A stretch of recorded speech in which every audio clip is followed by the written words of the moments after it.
अस्सलामुअलैकुम स्टूडेंट आज हम second year mathematics paper pattern जो है वो डिस्कस करेंगे। स्टूडेंट इसमें हमारे पास जो सबसे पहला क्वेश्चन होता है वो एमसीक्यूज़ का होता है। इसमें 20 एमसीक्यूज़ आते हैं। 20 एमसीक्यूज़ आते हैं जो कि 20 मार्क्स के होते हैं, होते हैं। इसी तरह हमारे पास शॉर्ट क्वेश्चन आते हैं। फिर शॉर्ट क्वेश्चन में हमारे पास जो शॉर्ट क्वेश्चन नंबर 2 से स्टार्ट होते हैं, इसमें हमारे पास टोटल 12 शॉर्ट क्वेश्चन होते हैं, जिनमें से 8 हमने अटैम्प्ट करने होते हैं, जो कि 16 मार्क्स के होते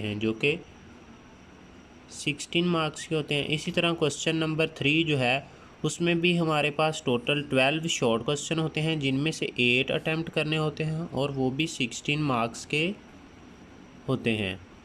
और इसी तरह क्वेश्चन नंबर 4 जो है उसमें हमारे पास टोटल 13 शॉर्ट क्वेश्चन होते हैं, 9 हमने अटैम्प्ट करने होते हैं और वो 18 मार्क्स के होते हैं।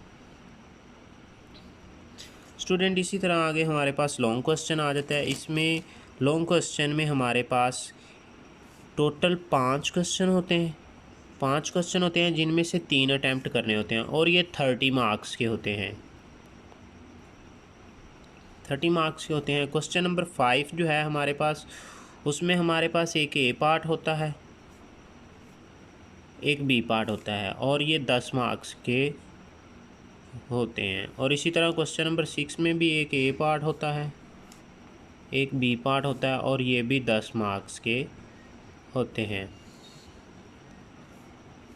और इसी तरह क्वेश्चन 7 में भी एक हमारे पास ए पार्ट होता है, एक बी पार्ट होता है और ये भी 10 मार्क्स के होते हैं। और क्वेश्चन नंबर 8 में भी हमारे पास एक ए पार्ट होता है, एक बी पार्ट होता है और ये भी 10 मार्क्स का क्वेश्चन होता है।